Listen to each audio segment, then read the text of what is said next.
Saudara pemirsa, jumpa kembali dalam acara Today's Inspiration. Kali ini topiknya adalah buat pintu. Saudara pernah mengalami detik-detik kesulitan, tapi di dalam keadaan demikian, jangan pernah hidup tanpa harapan.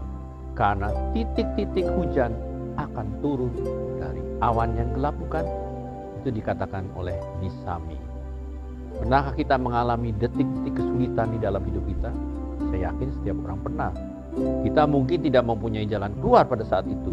Kita bingung dan kadang-kadang dapat melakukan perbuatan nekat yang sebenarnya tidak berkenan di hadapan Tuhan.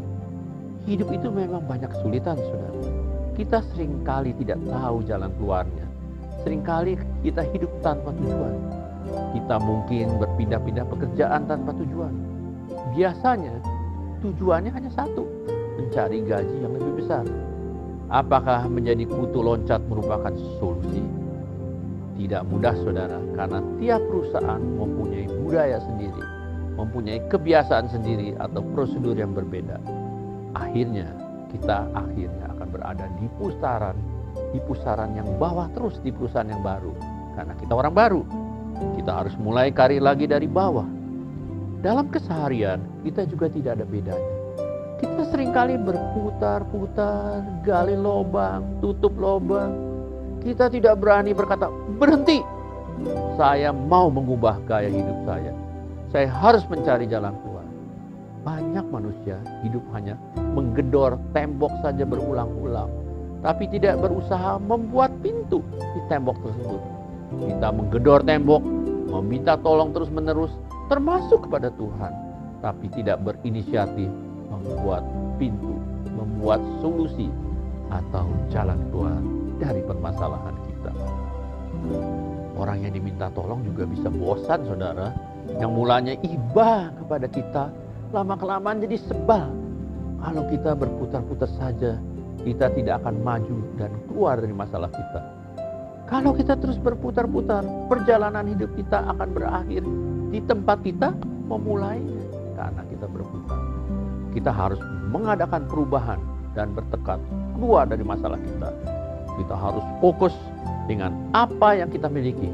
Pasti kita miliki kan? Mungkin bakat, peluang, sumber daya. Buatlah pintu yang baru dalam hidup ini. Pintu yang dapat membawa perubahan setelah kita keluar dari pintu itu. Anda pasti pernah mendengar nama Chanel nomor 5, sebuah merek minyak wangi yang terkenal. Pernahkah Anda mengetahui riwayat hidup penciptanya, Coco Chanel, yang hidup antara tahun 1883 hingga 1971, yang terkenal dengan bermacam-macam produk, terutama parfumnya. Dia juga mulai hidup dengan kemiskinan yang luar biasa. Dia dilahirkan dengan nama Gabrielle Bonheur Chanel dari seorang ibu yang tidak pernah dinikahi oleh ayahnya, yang bernama Eugene Jean de Waal, seorang tukang cuci. Dia pernah bekerja di sebuah rumah sakit sosial dari situ kesejahteraan Providence di Saunders, Prancis.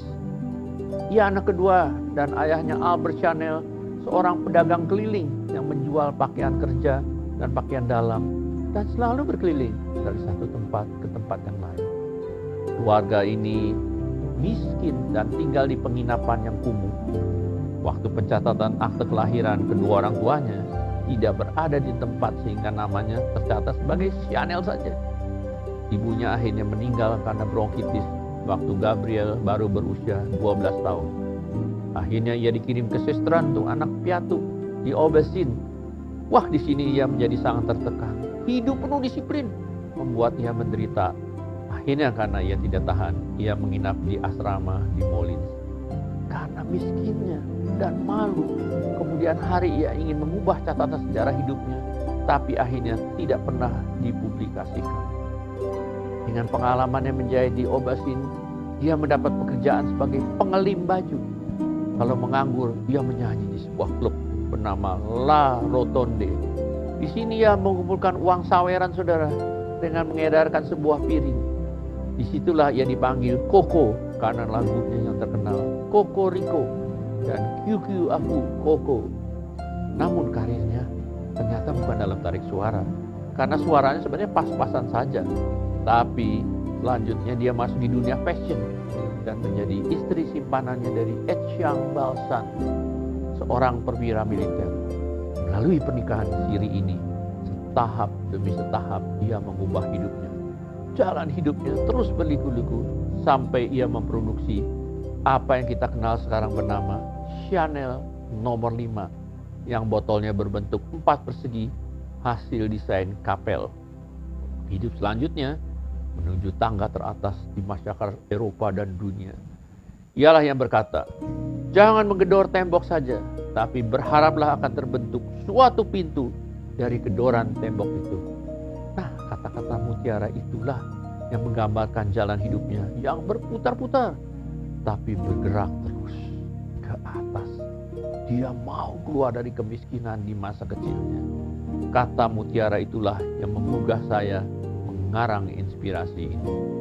Saya berikan beberapa tips, saudara. Yang pertama, masalah mendadak kaya. Tidak ada orang di dunia ini yang mendadak bisa menjadi kaya kecuali dia menyimpang, mencetak uang palsu. Kalau nggak ketangkep ya saudara, menang lotre, wah peluangnya kecil banget. Atau cara lainnya. Semua orang yang berhasil itu mulai dari bawah dengan keringat, air mata, dan darah. Semua keberhasilan itu harus ditekuni dengan passion yang luar biasa. Khairul Tanjung yang orang sebut anak singkong adalah seorang Indonesia pemilik Trans Corporation yang berjuang dari bawah sampai menjadi konglomerat. Dia berjuang mati-matian sampai masuk di majalah Forbes sebagai orang kaya di Indonesia. Yang kedua, buat pintu. Saudara, dalam hidup ini jangan lupa membuat pintu. Jangan menggedor tembok saja. Cari terobosan, cari solusi. Bukan berbantah-bantahan membicarakan masalah saja. Masalah itu tidak akan ada habis-habisnya. Tapi solusi itu mengatasi masalah. Dalam mengatasi masalah, jangan lupa berdoa agar Tuhan menunjukkan bentuk pintu yang tepat, yang cocok untuk saudara. Jangan membuat pintu dari jati kalau dana masih terbatas, tapi buat pintu yang cocok yang dapat membuat kita keluar dari permasalahan kita dan melihat harapan baru. Yang ketiga, fokus. Kalau sedang buat pintu, fokuslah. Jangan membuat daun pintunya yang tidak pas dengan kerangka pintunya. Buat perencanaan yang matang dan fokus pada pembuatan pintu. Fokus itu mempunyai kekuatan yang luar biasa agar kita tidak menyimpang dari tujuan asli kita.